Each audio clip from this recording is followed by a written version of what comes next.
नमस्कार दोस्तों। अगर आप इधर आखिरी के 3-4 साल में ध्यान देंगे तो ऐसा देखने को मिलेगा कि लोन डिफ़ॉल्टर्स की संख्या बहुत ज़्यादा बढ़ रही है और इसके चलते लीगल एक्शंस भी उनके ऊपर बहुत ज़्यादा संख्या में किया जा रहा है। तो इन सब के पीछे कारण सिर्फ लोन डिफ़ॉल्टर्स हैं या इसके अलावा कुछ और कारण भी है? इस वीडियो में आज हम इस बारे में बात करेंगे। देखिए, आपने एक बात तो सुनी होगी कि इंसान अपने आसपास जिन चीज़ों के बारे में ज़्यादा सुनता है, जिसके बारे में इंसान ज़्यादा नोटिस करता है, उसका जो भी थॉट प्रोसेस, उसका जो भी माइंडसेट होता है, वो उसी हिसाब से मैनिपुलेट हो जाता है, उसी हिसाब से उसके ब्रेन में सब चीज़ें काम करना शुरू कर देती हैं। अब आपने आजकल यूट्यूब पे बहुत से लोन कंपनीज़ के एड्स आते हुए देखे होंगे। किसी एड्स में ये दिखाते हैं कि किसी के पास में पैसा नहीं है, उसको अपनी गर्लफ्रेंड को गिफ्ट देना है, तो उसको ऐसा मतलब इनकरेज किया जा रहा है कि आप लोन लेके गर्लफ्रेंड को जाकर गिफ्ट दे आओ। अब किसी को बॉयज़ ट्रिप पे जाना है, बॉयज़ ट्रिप में से 5 लोगों में से 4 लोगों के पास पैसे हैं, एक के पास पैसा नहीं है, उसको इनकरेज कर दिया, जाओ लोन उठाओ, जाके ट्रिप मारा जा करके। तो आप ये बताओ, लोन कंपनी ही ये सब करने के लिए मोटिवेट कर रही है क्या? ये ट्रिप मारना, गर्लफ्रेंड को गिफ्ट देना, क्या ये कोई वजह होती लोन लेने की?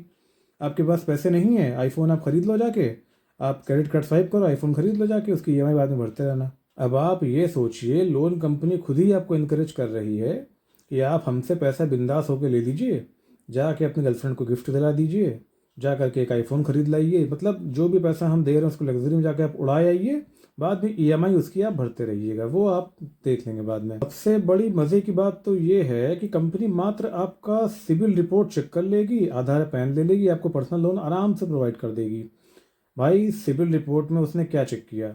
आपकी पास्ट पेमेंट हिस्ट्री कैसी है? आपने पहले पेमेंट, चलो सब कुछ सही किया, सब कुछ ठीक था, लेकिन आपकी करंट कंडीशन अभी क्या है, आप कितना कमा रहे हो, कितनी आपके ऊपर लायबिलिटी है, इन सबको चेक किए बिना आराम से आपको 1-2 लाख का लोन वो प्रोवाइड कर देती है, बिना ये देखे कि आप कल उसको वापस कर पाएंगे कि नहीं।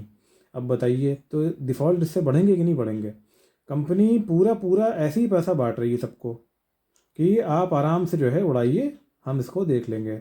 देखिए, मैं ऐसा मानता हूँ कि गलती लोन डिफ़ॉल्टर्स की भी है। उन्होंने शुरू से मनी मैनेजमेंट नहीं किया, यूं ही किसी भी चीज़ के लिए लोन को उठा लिया और उसको यहाँ वहाँ गलती से खर्च कर दिया, और एक एक करके खूब सारे लोन्स लेके वो मल्टीपल लोन्स में फंस गए। लेकिन गलती इसमें कहीं ना कहीं कंपनीज की भी उतनी ही है, क्योंकि उन्होंने बिना किसी वेरिफिकेशन के, बिना प्रॉपर चेक के लोन सबको यूं ही बांट दिया है, और अभी उसका खामियाजा कंपनी एंड जो भी कस्टमर्स है दोनों ही भुगत रहे हैं। और इससे क्या हो रहा है? लोन डिफ़ॉल्टर्स बहुत ज़्यादा बढ़ रहे हैं, नंबर ऑफ़ एनपीएस बहुत ज़्यादा बढ़ रहे हैं, कई सारे बैंक्स को डूबने का खतरा आ रहा है। कारण क्या है? सिर्फ यही सब चीज़ें।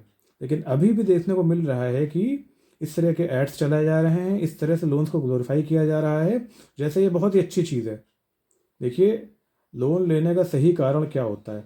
लोन लेने का सही कारण है, कोई मेडिकल इमरजेंसी हो सकती है, कोई भी, देखो, ऐसी इमरजेंसी जिसके बिना आपका काम चलना ही नहीं है, वहाँ पे इंसान लोन लेता है।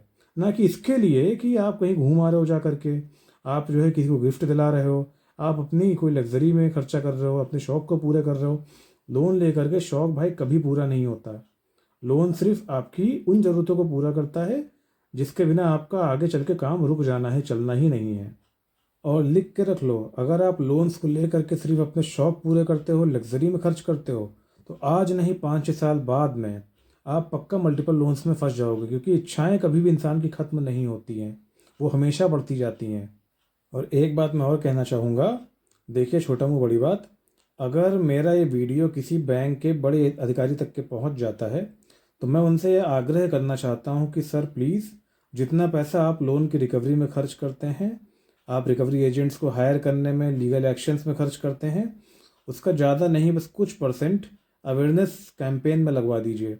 उन कैंपेन्स में कुछ इस तरह की बातें बताइए कि लोगों के अंदर फाइनेंशियल लिटरेसी को लेकर थोड़ी सीरियसनेस आए, और लोग फालतू इस तरह के लोन्स को लेना बंद करें, और एनपीए की संख्या कम हो जाए, क्योंकि इसका असर हमारी इकोनॉमी में बहुत ज़्यादा पड़ता है। और मैं इस बात को भी मानता हूँ कि कैंपेनिंग करना सिर्फ बैंक एनबीएफसी का अकेले की बस की बात नहीं है। इसलिए जितने भी बड़े बड़े हमारे एंटरप्रेन्योर्स हैं, बड़े बड़े इंडस्ट्रियल दिग्गज हैं, तो उनसे भी मैं एक आग्रह करता हूँ कि जो भी आपका सीएसआर फंड में कंट्रीब्यूशन होता है, तो इस सीएसआर फंड का कुछ पार्ट इन कैंपेन्स में लगाया जाए, एंड इन कैंपेन्स के द्वारा बहुत बड़े लेवल पे फाइनेंशियल लिटरेसी क्रिएट की जाए।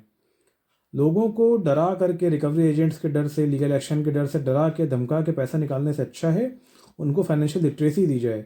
तो वो इस चीज़ की ज़रूरत आपको इतनी नहीं पड़ेगी, लोग खुद समझेंगे और लोग खुद गलत जगह पैसा लगाने से सोचेंगे।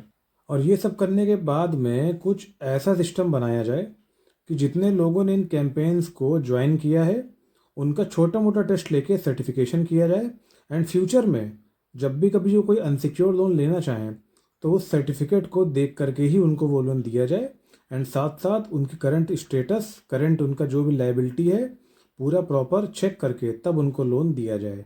ऐसा करने से काफ़ी हद तक चांस है कि लोन डिफ़ॉल्ट कम से कम रहेंगे, क्योंकि लोग उस समय अपनी रिस्पॉन्सिबिलिटी को समझेंगे, टाइमली पेमेंट करेंगे और सिर्फ उतना ही लोन लेंगे जितना उनको ज़रूरत है।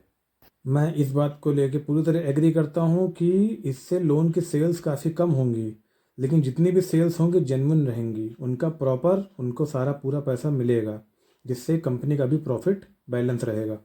तो अगर आपको मेरी बात सही लगी, इस वीडियो को सीखने को मिला, तो हमारे चैनल को सब्सक्राइब कीजिए, इस वीडियो को ज़्यादा से ज़्यादा शेयर कीजिए। Thank you.